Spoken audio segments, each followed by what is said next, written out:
6 ta' Mejju, Beata Katerina Trojani, reliġjuża, għexet bejn l-1813 u l-1887.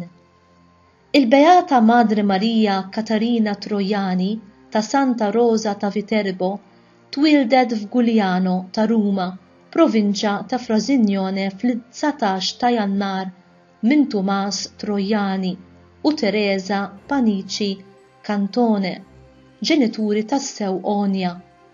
Il-pajjiż dak iż-żmien kien jifforma parti mill-istati tal-Papa. It-tifla ġiet mamda fl-istess jum tat-twelid fil-parroċċja ta' Santa Marija Maggiore u ġiet mogħtija l-ismijiet ta' Kostanza, Dominka u Antonja. Il-livell għoli tal-familja ta' Kostanza kien jippermetti ħajja komda u ferrieħa għal bintom. Iżda dan il-ferħ ma kellux għomor twil. Kellu jseħħ biss għal ftit snin għax in-niket u s-sofferenzi kellhom ikunu il-ħobża ta' kuljum biex jiffurmaw sa miċ-ċokon il-karattru sod ta' dik li kellha tkun missjonarja. Meta Kostanza kellha 6 snin, tilfet l-omma fit-traċedja. Telfa kbira bħal din swiet biex skolpiet ruħa fil-fond tal-qalb ta' Kostanza u stampat fija dak id-distak komplet mid-dinja li ma għandniex u li qatt ma tista' toffri il-vera għena tal-qalb. It-tija oħt omma biftehim mal-isqof ġabret it-tifla abbandunata u fdata lis-sorijiet għalliema tal-monasteru ta' Santa Chiara tal-Karità ta' Fernitino li kienu iddedikati għat-tagħlim u l-edukazzjoni tal-bniet. Dawn is-sorijiet rabbew b'tant ħeġġa u għożża lit-tifla fdata lilhom u bekk Kostanza kibret twajba mingħajr dwejja u kienet tħoss ġibda qawwija u gratitudni lejn dawk is-sorijiet. Tassew ta' min jinnota illi dawn is-sorijiet edukaw il-qalb ta' Kostanza. It-talenti li bihom Alla oġbu jżejjel din it-tfajla ġew maħduma b'tali mod li t-tifla uriet sa mill-bidunet l-intelliġenza formidabbli u t-tjubija speċjali li kienu jżejnu il-moħħ u l-qalb tagħha. Din it-tifla li sa miċ-ċokon ġiet ippruvata bin-niket kienet ta' sikwiet issib is-serħan tal-qalb tagħha f'riġlejn l-artal. Hemmhekk kienet titkellem ma' Ġesu bħala l-uniku ħabib li kien jifhem il-ħtiġijiet u l-ħsibijiet tagħha. Hekk sa mill-bidu hija wriet spiritu ta' ċaħda li kienet turih saħansitra waqt il-logħob ma' tfal sħaba. Kienet tkun dejjem pronta u minn tal-ewwel għas-sagrifiċċju u fix-xogħol. Donna kienet qiegħda tħejji ruħha minn dak il-ħin għax-xogħol kbir tal-irwieħ li għalih kienet tħossha tant miġbuda u li kien qed jistennija. Il-vokazzjoni reliġjuża. It-tamiet sbieħ li l-għalliema ta' Ferretino kellhom f'Kostanza ma naqsux. Meta Kostanza kibret ta' sikwiet nisa kienu jgħidula biex tħalli l-monasteru u tieħu l-post tagħha fil-ħajja tad-dinja. Ma li kellha 15-il sena hija ddeċidiet li ssir soru fil-kunvent fejn kienet trabbiet sa minn xkulita. Fit-8 ta' Diċembru tas-sena 1829, festa tal-Immakulata, l-isqof ta' Ferratino ta' il-libsa reliġjuża u l-isem ta' Suor Marija Katerina ta' Santa Rosa.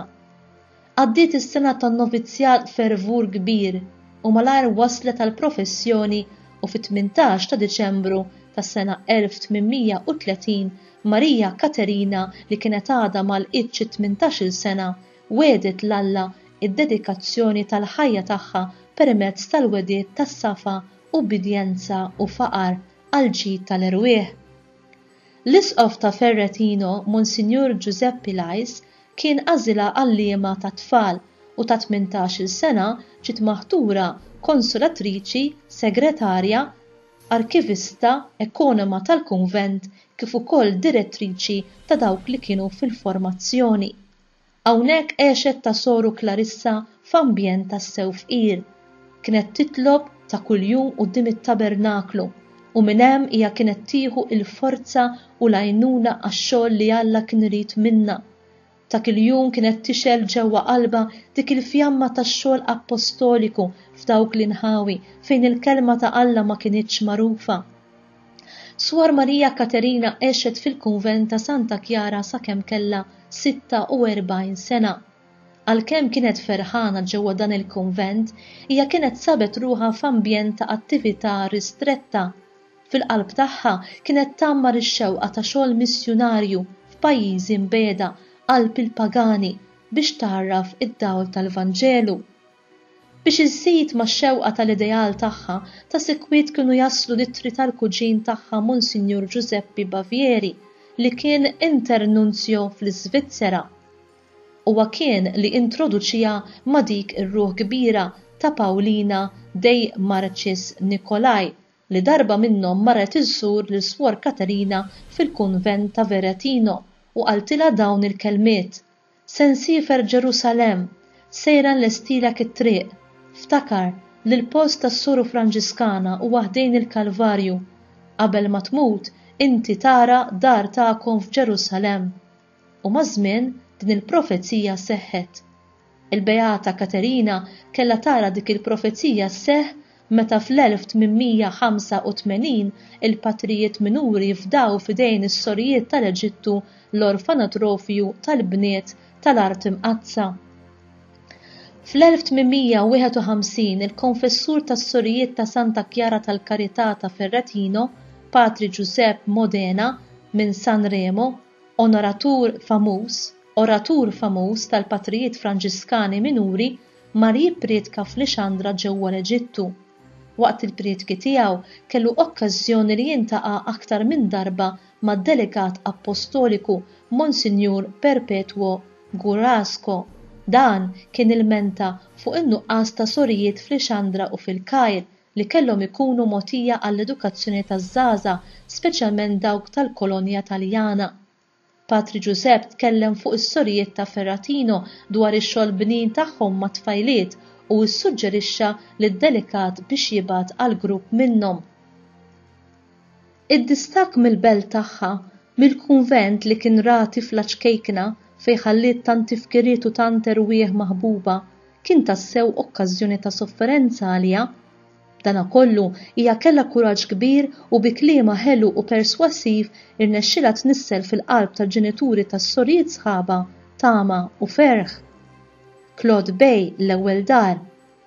Il-vjaġġ lejn l-Eġittu kien tajjeb u kalm sa meta waslu Malta. U hawnhekk bħal sajjetta fil-Bnazzi kienet waslet l-aħbar tal-mewt ta' Monsignor Guasco. Kien dak li kien bagħat għas-sorijiet biex imorru l-missjoni fl-Eġittu u miet fl-istess jum li s-sorijiet kienu ħallew il-kunvent tagħhom ta' Ferratino. Kienet din l-okkażjoni li xeħtet fidi kbira fil-qalb ta' Madre Katarina. Soda fil-prinċipji tagħha emnet li aktar ma tonqas l-għajnuna tal-bniedem aktar qrib hemm Alla. Għalhekk flimkien ma' Patri Giuseppe bdiet timla bil-kuraġġ lis-sorijiet l-oħra u hekk il-vjaġġ intemm bl-istess fervur u entużjażmu kif kien inbeda. Iżidet tajt, Alla sejħinna permezz tal-Monsinjur li mis-sema sejjer jieħu ħsiebna u hemm ikollu qawwa aktar kbira milli seta' jkollu fuq l-art. Madre Katarina flimkien ma' sorijiet l-oħra niżlu f'Lixandra tal-Eġittu fil-11 ta' Settembru 1859 u fl-14 tal-istess xahar daħlu l-Kajr. Ġew mill-qutin bħala strument mibgħut mill-Providenza. Il-patrijiet Franġiskani wasluhom sal-Knisja wara talb ta' ringrazzjament lil Alla u ħadu lis-sorijiet fil-kwartieri fqar ta' Claude Bey u mbagħad tawhom id-dar li kienet mixtrija għalihom minn Patri Giuseppe Modena. Opra kbira ma' tfal. Malli xterdet l-aħbar li kien sejr jinfetaħ pensjonant u skola b'xejn għal bdiet ta' kull ġens, is-Sinjura Giovanna Wals Massi u huwa Feliċ marru għand is-sorijiet ta' Claude Bell u qalulhom se nġibu tifla żgħira li adottajna. Hi Musulmana, iżda nixtiequ nafdawha lilkom biex tedukawha fit-twemmin Kattoliku. Id-dar ta' Claude Bey malajr saret iċ-ċentru tal-opra ta' tfal. Madre Katarina u s-sorijiet urew tant imħabba u dedikazzjoni lejn dawn it-tfal abbandunati. Kienu ta' sikwiet imorru huma stess ifittxu trabi morbijin mill-ġenituri tagħhom. Kienu jamduhom malaj meta ma kinux jistgħu jsalvawhom, l-oħrajn kienu jalmuhom u meta ma kienx ikun possibbli li jsibulhom xogħol deċenti fil-pajjiż huma kienhom joħduhom fl-Ewropa fl-istati differenti.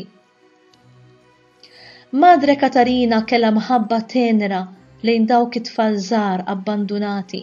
Kienet isservihom hija stess, kellha ssofri ħafna għal manteniment tagħhom. Ta' sikwiet kienet toħroġ fit-toroq għalihom u meta l-aks kien beda jinħass fil-komunità hija kienet dejjem issib soluzzjoni għal din il-problema. Kienet tgħid sikwiet San Giuseppe jipprovdi. B'din it-tama f'qalba kienet tgħid San Giuseppe ħu ħsieb m'għandi xejn nagħti lis-sorijiet u lit-tfal u l-affarijiet meħtieġa kienu jaslulhom bil-bosta aktar milli kellhom bżonn. Wara ħafna talb lis-Sagra Familja, Madre Katarina ddeċidiet li tmur quddiem il-Viċi Re tal-Eġittu u titolbu biex itija il-ħobs għal dawk it-tfal.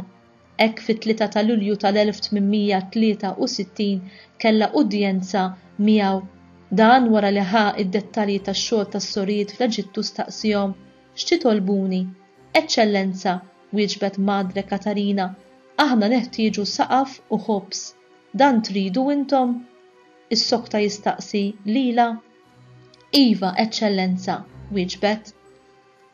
"Millum il-qudiem Alla inkun il-missier tagħkom." U wara xarejn tawhom biċċa art kbira u anki kwantità ta' qamħ kull sena. Twelid tal-Franġiskani tal-Eġittu. U t-tama ta' Madre Katarina ma tiqafx hawn. Il-fidi tagħha fil-patroċinju ta' San Giuseppe kienet rabbiet eruq profondi u x-xogħol tagħha kompla jikber. Fi Claude Bay in-numru ta' tfal is-sokta jiżdied u żdiedet ukoll in-neċessità li wieħed jipprovdi għall-iltiema ta' bnadi oħra u li tieħu l-inizjattiva li tgħin fix-xogħol tal-appostolat. B'hekk Madre Katarina setgħet tilqa' kull inizjattiva għal ġid għaliex kienet konvinta li l-firxa kienet tiżgura xogħol għal żmien twil. U hekk b'kuraġġ u fidu soda bdiet tiftaħ orfanotrofi, dispensarji, skejjel, postijiet ta' tagħlim tal-katekiżmu u kull għajnuna missjonarja. U mhux biss fil-Kajr u fl-Eġittu, illum is-sorijiet Franġiskani jinsabu fl-Afrika, fl-Asja, fl-Ewropa, fl-Amerika ta' fuq u t'isfel, fl-Art Imqazza u f'Malta. Il-mewt ta' Omm il-Fqar. Madre Katarina issa kienet xjaħet u daħlet fi żmien, għalhekk kienet tħoss ħafna nuqqas ta' forzi. Fl-24 ta' Marzu tas-sena 1887 lejliet il-Lunzjata Madre Katarina kienet gravi ħafna. Fl-10 ta' April tal-istess sena irat kif għamlet biex tmur għal qudiesa mas-sorijiet, iżda fil-għaxija irtirat għal dejjem. Għal xejn ma swew ir-rimedji tat-tobba bravi, il-mart kien daħal il-ġewwa u s-sija tal-firda u l-premju kienu waslu għalija.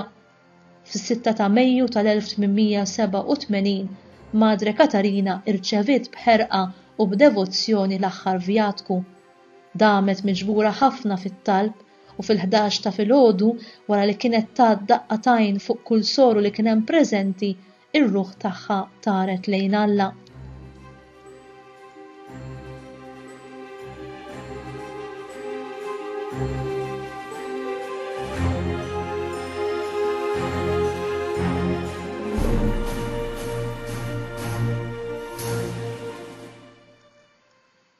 Inkwantu Malta, id-dar tal-Birgu kienet l-aħħar dar li waqfet Madre Katarina.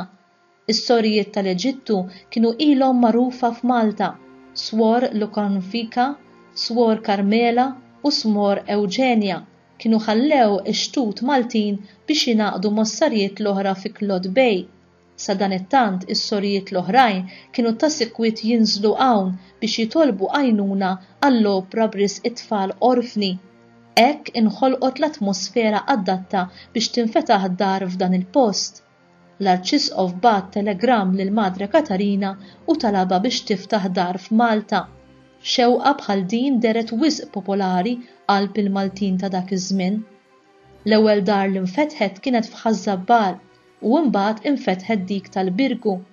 Fit-23 ta' Ottubru tas-sena 1931 is-Sorijiet bdew l-opra tagħhom fit-triq Maitland il-Ħamrun. Fit-19 ta' Marzu tas-sena 1935 festa ta' San Giuseppe daħlu fil-kunvent il-ġdid fejn jinsabu llum. L-iskola tal-Ħamrun imbniet wara talba mill-Ministru Taljan tal-Affarijiet Barranin li kien wiegħed sussidju kull sena b'risq dan l-impenn u t-tagħlim li kien meħtieġ. Meta waslu biex jiftħu l-iskola, il-Gvern Ingliż ma tax il-permess li tinfetaħ. Dan ġara minħabba s-sitwazzjoni politika. Għalhekk, anki għaliex mill-lingwa Ingliża u Franċiża, ħjata, rakmu, mużika u pittura kienu se jgħallmu wkoll il-lingwa Taljana. Wara ħafna talb u noveni u bl-għajnuna ta' xi ħbieb, fl-aħħar il-permess ingħata u l-iskola nfetħet. Naraw il-kronika li f'dak iż-żmien is-Sorijiet kellhom jisselfu xi flus biex jgħixu. L-istorja tas-Sorijiet Franġiskani tal-Qalb la Teba ta' Marija hija tifkira mimlija kuraġġ u sfidi, tifkira ta' dak l-ispirtu missjonarju tal-istess Beata Katerina Trojani li għadu ħaj kull fejn is-Sorijiet taw il-ħidma tagħhom. Tifkira ta' dak l-ispirtu Franġiskan fis-sempliċità tiegħu, spirtu ta' sagrifiċċju u dedikazzjoni. Fis-sena 1950, is-Sorijiet Franġiskani tal-Eġittu ħadu isem ġdid li hu iżjed universali u bla ebda rabta partikolari ma' pajjiż wieħed u ma bdew jissejħu Franġiskani Missjonarji tal-Qalb la Teba ta' Marija. Dawn id-djar tal-Birgu tal-Ħamrun kienu ċentri ta' vokazzjonijiet Franġiskani u llum dawk li sa ftit żmien ilu kienu studenti tal-klassijiet saru huma wkoll missjonarji qalbina u qed jaħdmu qiebes u fis-sod fil-qasam tal-mulej, imxardin u mifruxin fl-erba' tirjieħ tad-dinja.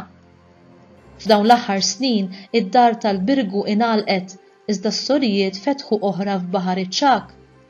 Attwalment is-Sorijiet għandhom żewġ kunventi qrib il-Patrijiet, jiġifieri l-Ħamrun u issa dik reċenti f'Baħar iċ-Ċaq. Fil-Ħamrun huma jmexxu skola li tilqa' fiha aktar minn 600 studenta. Barra l-ħidma tagħhom f'Malta, il-Franġiskani Missjonarji tal-Qalb la Teba ta' Marija għandhom qatt ta' Sorijiet li qed jagħtu s-servizz missjonarju tagħhom barra minn Malta, fl-Eġittu, fl-Għana, fil-Ġordanja, fl-Iraq, fl-Iżrael, fl-Italja u fl-Amerika. Sal-ġurnata tal-lum ħafna Sorijiet, patrijiet u lajċi b'serjetà kbira iddedikaw u qed jiddedikaw ħajjithom għall-edukazzjoni kemm nisranija u kif ukoll akkademika ta' ħafna żgħażagħ biex bħala ċittadini Maltin isibu posthom fis-soċjetà ta' żmienhom u jagħmlu unur lil Malta. U int, għaraft kif tista' u kif qed isejjaħlek il-mulej biex tkun ta' ġid għal ħaddieħor?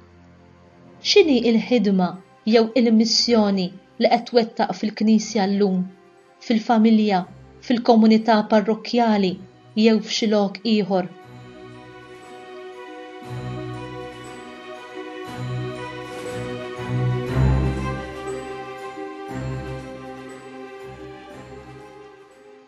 Talba. O mulej, fil-providenza tiegħek insejjaħt lil Beata Katerina Trojani biex tieħu ħsieb tat-tfal u żgħażagħ foqra u f'diffikultà fl-Eġittu. Għat-talb tagħha għatina sensittività akbar lejn il-bżonnijiet tat-tfal u żgħażagħ tal-lum, hekk li naslu biex naddulhom dak kollu li hu ta' ġid għalihom biex nagħtuhom futur ta' nsara tas-sew. Nitolbuk dan bi Kristu Sidna. Amen.